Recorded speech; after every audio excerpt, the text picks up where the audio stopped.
Hi everyone, this is Rebecca here. I'm an ENFP and today's video is 10 struggles of being an ENFP. So, struggle number 1 of being an ENFP. You think that you're an introvert, but you're actually an extrovert.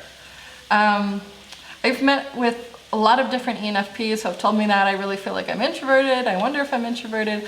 I even feel like that myself a lot of the times because I need a lot of space. I need a lot of alone time. I've heard that we're the most introverted extroverts of all the Myers-Briggs types.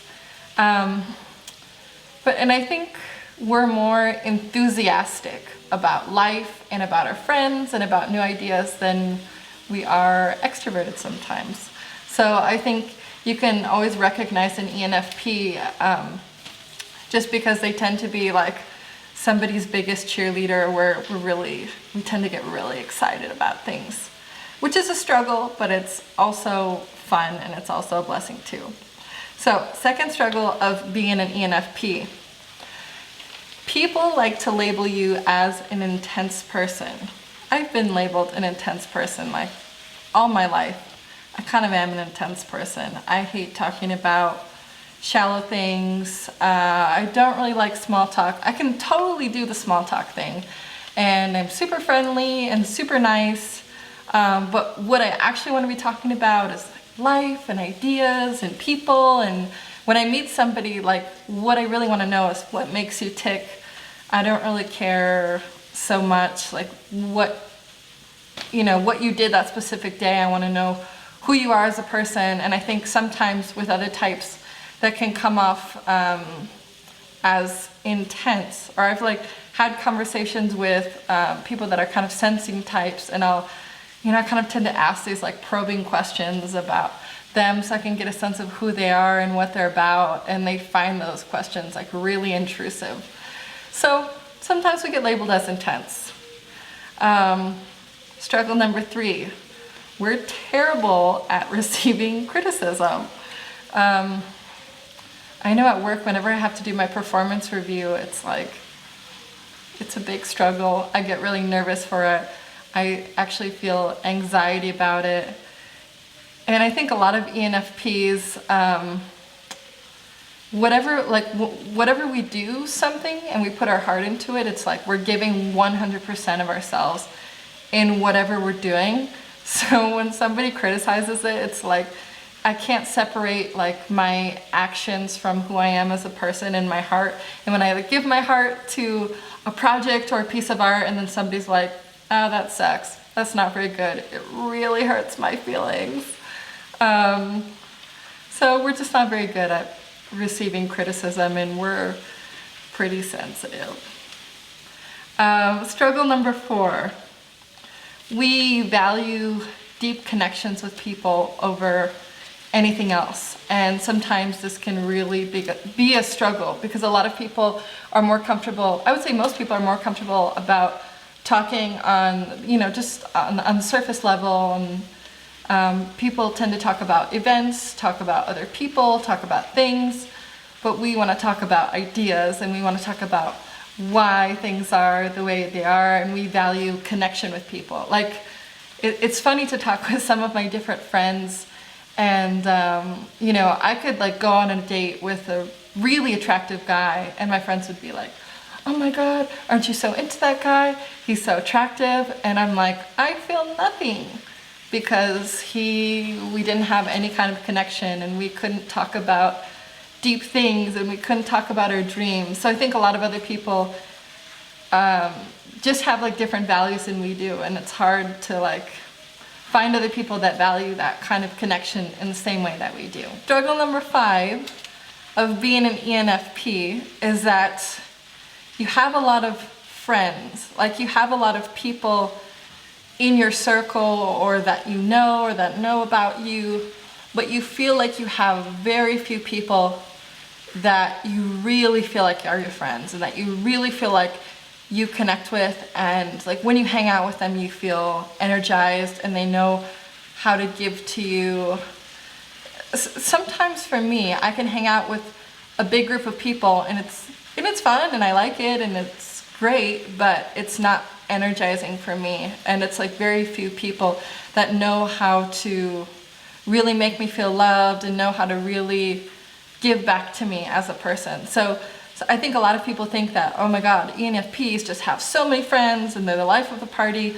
And while on the surface we might have a lot of people that we see and that we interact with, like very few people are actually within our inner circle where we really can interact with them on that deep level where we love.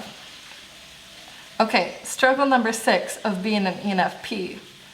We want cuddles all the time. Like, I even want cuddles right now.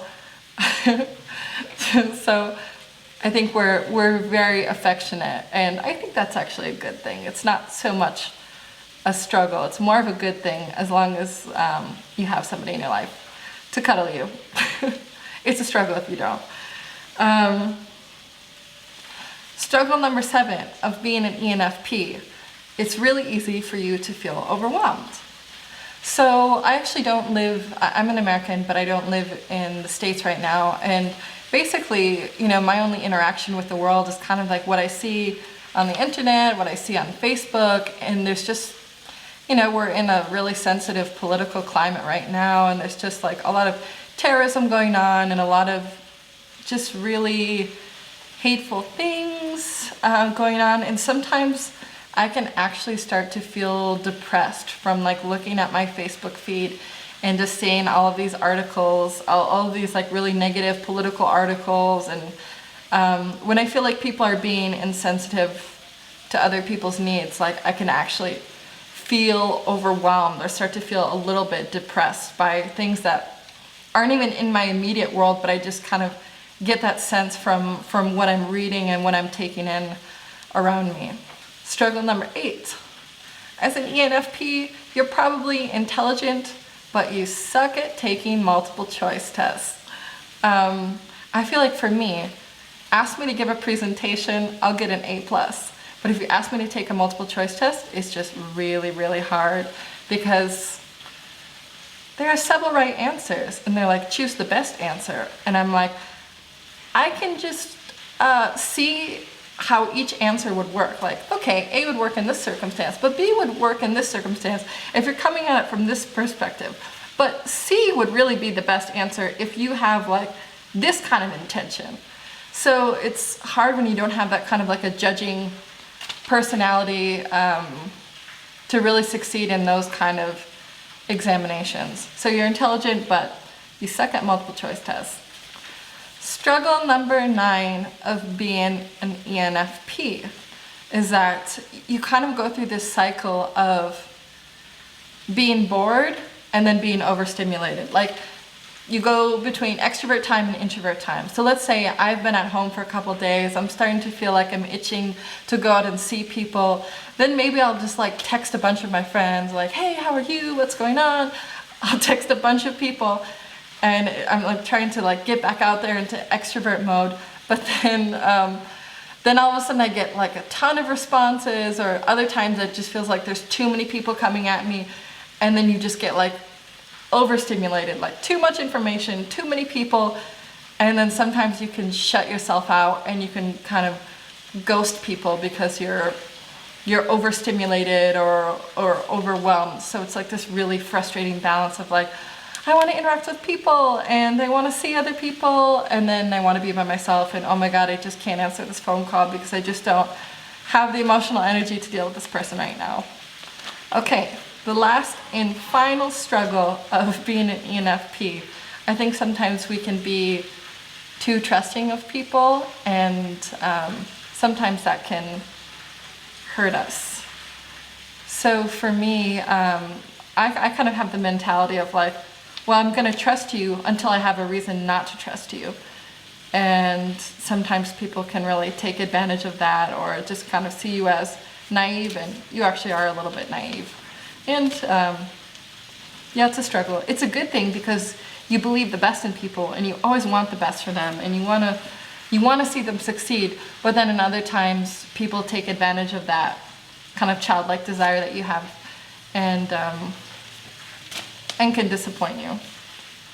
Okay, well, That's all I have for today. I hope this video has been fun to watch and informative, and feel free to leave comments below if you agreed with these things or if there was anything else that you think that I'm missing here. So, hope you all have a good day. Bye!